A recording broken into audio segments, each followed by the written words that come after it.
नमस्कार, आप देखें द पब्लिक वर्ल्ड। मैं सुभाष चौधरी हूं। इससे पहले कि मैं अपनी बात शुरू करूं, अगर आपने अब तक हमारे चैनल द पब्लिक वर्ल्ड को सब्सक्राइब नहीं किया है तो इसे ज़रूर सब्सक्राइब कर लें। आपका सहयोग हमारे लिए बहुत ज़रूरी है।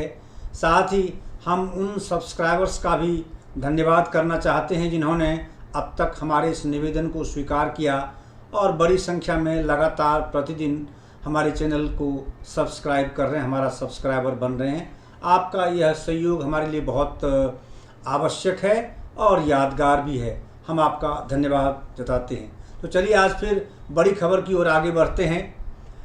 दिल्ली के मुख्यमंत्री अरविंद केजरीवाल, जिन्हें दिल्ली शराब नीति घोटाला मामले में ईडी ने गिरफ्तार किया है, को आज हाईकोर्ट से बड़ा झटका मिला है। जी हाँ, दिल्ली हाईकोर्ट से बड़ा झटका लगा है उन्हें। गिरफ्तारी हिरासत के खिलाफ दायर याचिका को हाईकोर्ट ने खारिज कर दिया है। अरविंद केजरीवाल ने अपनी गिरफ्तारी के अलावा प्रवर्तन निदेशालय की हिरासत में भेजे जाने को भी चुनौती दी थी। ईडी की हिरासत के बाद केजरीवाल को न्यायिक हिरासत में भेजा गया है और वर्तमान में वो तिहाड़ जेल में बंद हैं। इस याचिका को हाईकोर्ट ने खारिज कर दिया और गिरफ्तारी को वैध माना।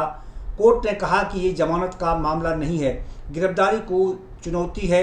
साथ ही हाईकोर्ट ने कहा कि अरविंद केजरीवाल की गिरफ्तारी के बाद ईडी की रिमांड को अवैध नहीं कहा जा सकता, यानी गलत नहीं कहा जा सकता। जाहिर है इस निर्णय से, इस आदेश से अरविंद केजरीवाल और उनकी पार्टी को बड़ा झटका लगा है। कानूनी तौर पर ये लड़ाई अभी तो वो हार चुके हैं। हालांकि उनके पास प्रावधान है कि वो देश के सर्वोच्च न्यायालय का दरवाज़ा खटखटा सकते हैं और इस प्रकार के संकेत भी आम आदमी पार्टी के नेताओं ने दिए हैं। बताया जाता है कि आम आदमी पार्टी इस फैसले से खुश नहीं है, वो दिल्ली हाईकोर्ट के निर्णय से सहमत नहीं है। इस प्रकार की पत्रकार वार्ता भी आम आदमी पार्टी के नेताओं और प्रवक्ताओं द्वारा किया गया है, जिसमें इस बात के संकेत स्पष्ट मिल रहे हैं। पार्टी इसके खिलाफ सुप्रीम कोर्ट जाएगी। कल ही अरविंद केजरीवाल इस मामले में सुप्रीम कोर्ट जा सकते हैं, इस प्रकार के संकेत मिल रहे हैं। आपको बताता चलूं कि आखिर दिल्ली हाईकोर्ट ने इस मामले में अपने आदेश में क्या कहा है और क्यों अरविंद केजरीवाल को कानूनी झटका लगा है।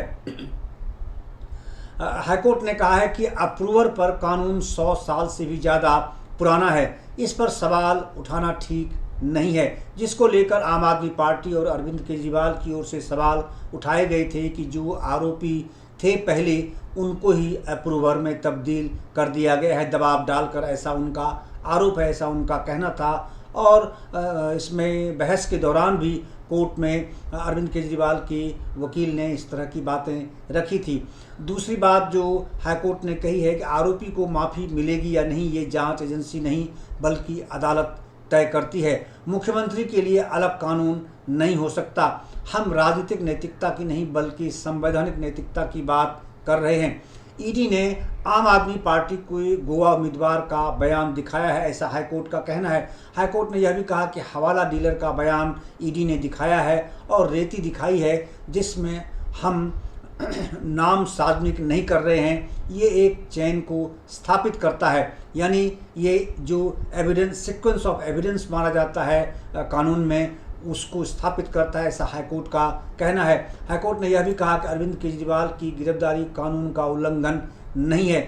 यही वो शब्द हैं, यही वो वाक्य हैं जिससे कि अरविंद केजरीवाल को बड़ा झटका लगा है और एक तरह से अब उनके लिए सुप्रीम कोर्ट जाना मजबूरी होगी। दिल्ली हाईकोर्ट ने कहा कि ये याचिका जमानत के लिए नहीं है बल्कि गिरफ्तारी को चुनौती दी है।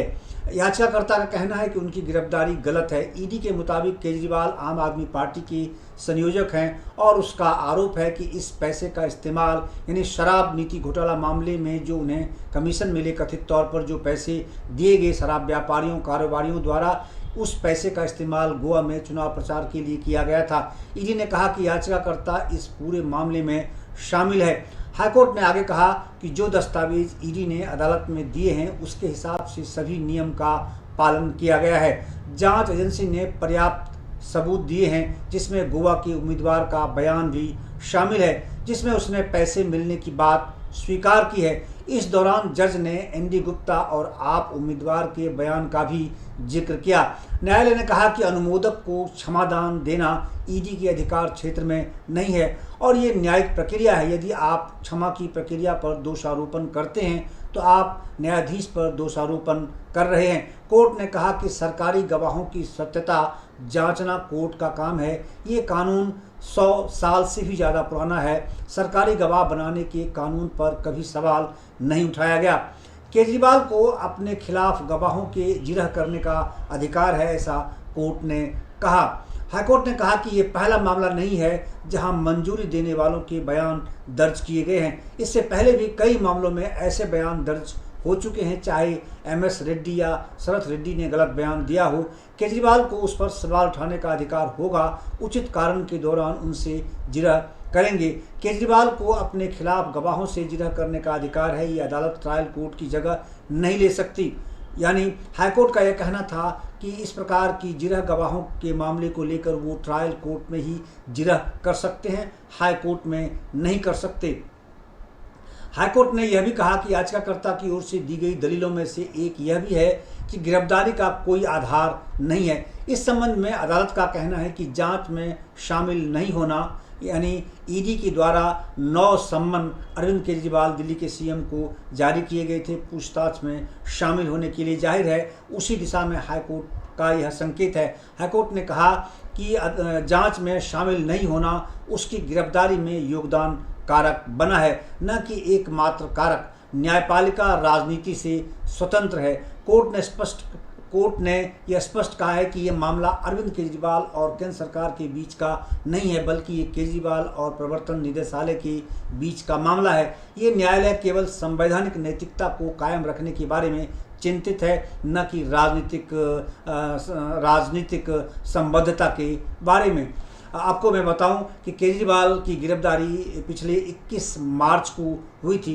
प्रवर्तन निदेशालय ने अरविंद केजरीवाल को उनके आवास से आबकारी नीति घोटाला मामले में गिरफ्तार किया था, जो धन शोधन मामले में उन्हें गिरफ्तार किया गया था। ईडी की हिरासत की अवधि खत्म होने पर निचली अदालत में पेश किए जाने के बाद आप नेता को 1 अप्रैल को न्यायिक हिरासत में भेज दिया गया था।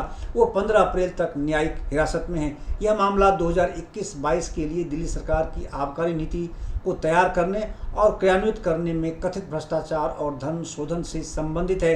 ये नीति अब रद्द की जा चुकी है।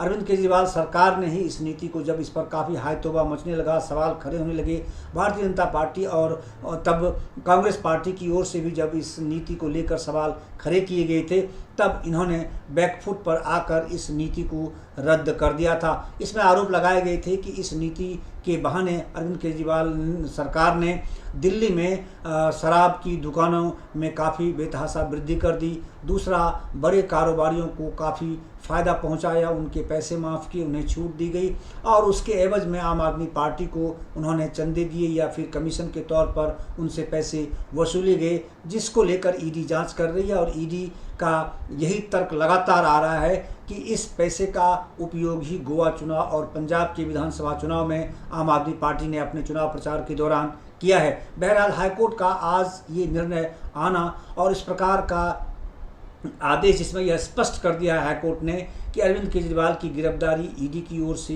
गैर कानूनी नहीं है, नियम विरुद्ध नहीं है। इससे जाहिर है अभी तात्कालिक ही सही मगर कोर्ट से कानूनी झटका अरविंद केजरीवाल और आम आदमी पार्टी को लगा है। इससे पहले कुछ दिनों पहले इसी प्रकार के मामले के आरोपी राज्यसभा सांसद जो आम आदमी पार्टी से हैं, संजय सिंह को सुप्रीम कोर्ट से बेल मिल गई थी। उसके बाद आम आदमी पार्टी को राजनीतिक तौर पर मोरल बूस्टअप मिला था और वो लगातार बैटिंग कर रहे हैं अरविंद केजरीवाल के फेवर में और इनके मामले को वो लगातार उठा रहे हैं और अरविंद केजरीवाल की गिरफ्तारी को एक साजिश का परिणाम वो बता रहे हैं और इसके लिए वर्तमान केंद्र सरकार यानी नरेंद्र मोदी सरकार को वो जिम्मेदार ठहराते हैं। लेकिन आज हाईकोर्ट की ओर से इस प्रकार का आदेश आ जाना और यह क्लियर कर देना, यह स्पष्ट कर देना कि ईडी ने जो उन्हें गिरफ्तार किया है वह गैर कानूनी गिरफ्तारी नहीं है। जाहिर है इससे उनको बड़ा झटका लगा है। आम आदमी पार्टी को एक तरह से जो उसका नैतिक आधार मजबूत होता जा रहा था